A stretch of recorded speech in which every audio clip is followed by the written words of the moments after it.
Bonjour, c'est Chagas, petit tuto suture. On va faire des points simples aujourd'hui. On part du milieu de la plaie. Ensuite, on avance de milieu en milieu de manière à avoir des points équitablement répartis sur toute la longueur de la plaie. On va avoir besoin de ciseaux coupe-fil. C'est des maillots courbes. Ensuite, un porte-aiguille. Celui-là, c'est un porte-aiguille avec des morts tungstène. Dans les kits disponibles sur Internet, vous n'avez pas des porte-aiguilles d'aussi bonne qualité. Et vous vous rendrez vite compte qu'avec des mauvais porte-aiguilles, vous vous faites assez rapidement mal aux doigts.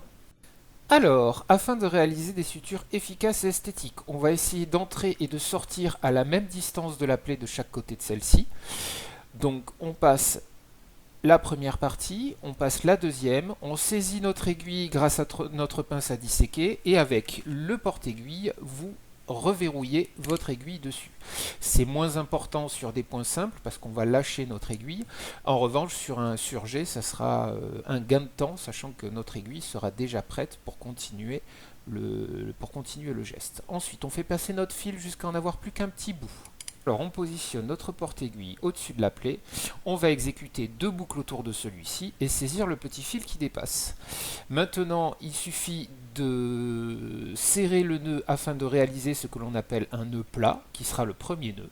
Et maintenant on va continuer, on exécutera une seule boucle autour du porte-aiguille, on ressaisit le petit fil, et à chaque fois, comme on peut le remarquer, le bout change de côté, l'idée étant d'avoir un nœud qui se verrouille petit à petit.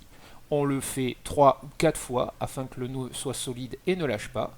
Et derrière, vous n'aurez plus qu'à tendre vos fils. Si vous êtes seul, faut vous débrouiller avec une seule main d'attraper vos deux portions de fil pour pouvoir les couper. Si vous faites ça à deux, il suffit de les présenter à votre collègue qui coupera à votre place. Notre plaie est maintenant séparée par la suture en deux parties égales. On va se positionner au milieu d'une de ces deux parties pour réaliser le point suivant.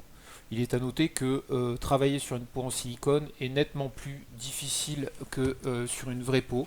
Le fil a tendance à moins glisser, la peau a tendance à soulever, là comme on peut le voir. Donc en fait, dans la réalité, réaliser une suture sera plus facile que pendant l'entraînement.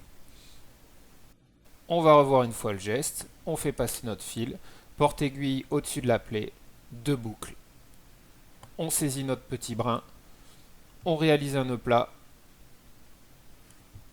une boucle, on ressaisit notre brin, il passe de l'autre côté, on serre. Une boucle, on prend notre brin, il passe de l'autre côté, on serre. Encore une boucle, le brin passe de l'autre côté avec difficulté et on serre. On présente et on coupe. Ensuite, on suit le même principe pour finir de suturer la plaie. On se positionne systématiquement au milieu du segment à suturer. Et on continue ainsi en faisant les 4 derniers points. 1, 2, 3 et le quatrième. Ce premier tuto suture était donc destiné à la présentation de la réalisation de nœuds séparés. La suivante sera consacrée aux nœuds enfouis et je passerai ensuite en revue les différents types de sutures existants ainsi que les ligatures.